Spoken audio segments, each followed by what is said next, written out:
যা গরম পড়েছে অরুণ আর আমি বললাম, উফ কিছুই খেতে ভালো লাগছে না এই গরমে। শুনে মা বলল, দাঁড়া, খাওয়া দাওয়া তো করতেই হবে, না খেয়ে কি আর থাকা যায়। তাই চট করে একটা শক্ত দেখে কাঁচা আম পুড়াতে দিয়ে দিল। তারপর দেখলাম তাতে দিল রসুন আর শুকনো লঙ্কা।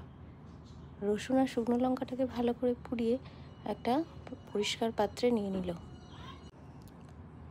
তারপর আমটাকে ভালো করে উল্টে পাল্টে পুড়িয়ে নিল।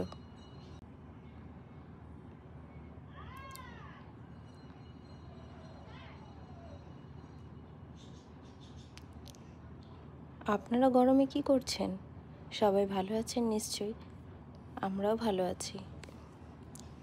গরমে কিছুই না খেতে ইচ্ছা করলে একবার খেয়ে দেখতেই পারেন এই রেসিপিটা। আমার তো খুবই ভালো লেগেছে। এরপর আমের গা থেকে পোড়া ছালগুলোকে খুব ভালো করে ছাড়িয়ে নিতে হবে।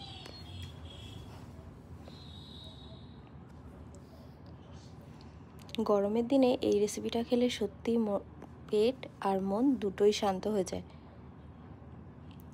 এটাকে বলা হয় আমের কাঁজি।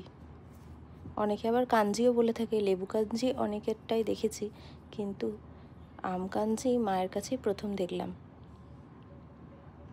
এরপর শুকনো লঙ্কা আর রসুন একটু নুন দিয়ে ভালো করে চটকে তার মধ্যে দিয়ে দিল সর্ষের তেল।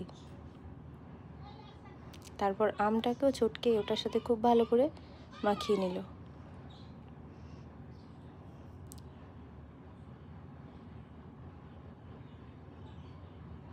আমটা মাখানো হয়ে গেলে দিতে হবে ঠান্ডা জল।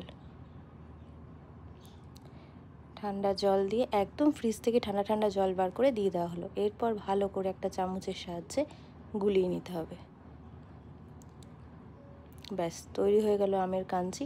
এটা আবার সব কিছুর সাথে ভালো লাগবে না, এর সাথে খেতে হবে আলু ভাতে বা আলু মাখা। সেটাও মাখতে হবে সেদ্ধ কাঁচা লঙ্কা আর কাঁচা পেঁয়াজ দিয়ে।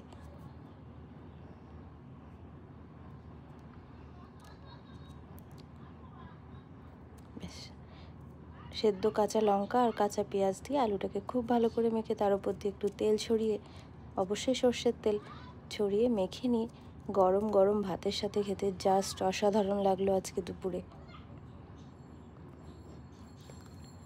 ভিডিওটি যদি ভালো লেগে থাকে অবশ্যই লাইক করবেন, বন্ধুদের সাথে শেয়ার করবেন, আর একবার বাড়িতে ট্রাই করে দেখবেন। কেমন লাগলো অবশ্যই কমেন্ট করে জানাবেন।